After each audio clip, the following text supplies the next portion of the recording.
প্রতিদিন ১৭০০ metric ton উৎপাদন সক্ষমতা নিয়ে ১৯৯১ সালে বাণিজ্যিক যাত্রা শুরু করে দেশের অন্যতম দানাদার ইউরিয়া সার উৎপাদনকারী প্রতিষ্ঠান যমুনা সার কারখানা। চলতি বছরের জানুয়ারি মাসে গ্যাস সংকটের কারণে বন্ধ হয়ে যায় কারখানাটি।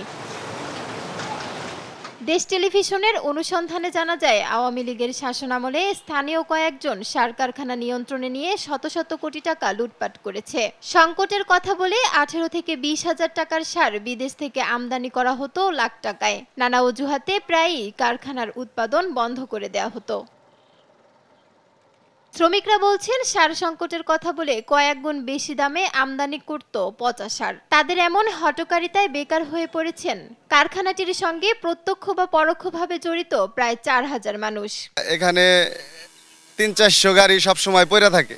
তো আমাদের শ্রমিকরা কেউ রাজমিস্ত্রি জোগালি দেয়, কেউ হকারির কাজ করে, আমরা শ্রমিকরা ভাত পাই না। সরকারের কাছে আবেদন, আমাদের এই মিলটা তাড়াতাড়ি এই মিলটা যত তাড়াতাড়ি পারে এই মিলটা সরকারের কাছে আবেদন করি আমরা মিলটা আমাদের চালু করব। সার উৎপাদন কোনো কিছু হইতেছে না, আমরা না খাই বই হয়েছি এক জায়গায় জায়গায় ড্রাইভার হেলবার নেবার আগে চলা অকুলান হয়ে গেছে।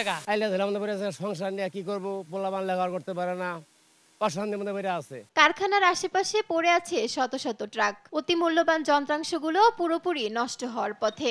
এতে হাজার কোটি টাকা ক্ষতির শঙ্কাও কর্তৃপক্ষের। এইটাও আমরা নিশ্চিত বলতে পারি না, কারণ গ্যাসের সাপ্লাই কখন হবে, মানে অ্যাভেলেবল হবে, এটাও তো আসলে আমরা বলতে পারি না, বুঝছেন। কেমিক্যাল ইন্ডাস্ট্রিতে দীর্ঘদিন বন্ধ থাকলে আপনার এই যন্ত্রপাতি যেটা আছে আমাদের মেশিনারি, ভেসেল, এগুলো ক্ষতি হওয়ার সম্ভাবনা থাকে। হ্যাঁ, সম্ভাবনা থাকে এবং এই জিনিসগুলো আসলে ভালো রাখা খুব ডিফিকাল্ট হয়ে যায়। পরবর্তীতে দেখা যাচ্ছে যে চালু করতে গেলে তখন আমাদের বিভিন্ন রকম সমস্যা রাইজ করবে। গ্যাস সংযোগ দিয়ে অতি দ্রুত সময়ের মধ্যে কারখানাটি চালুর দাবি করেছেন জেলার সব কৃষক ও কারখানার কর্মচারীরা। নিউজ ডেস্ক, দেশ টিভি।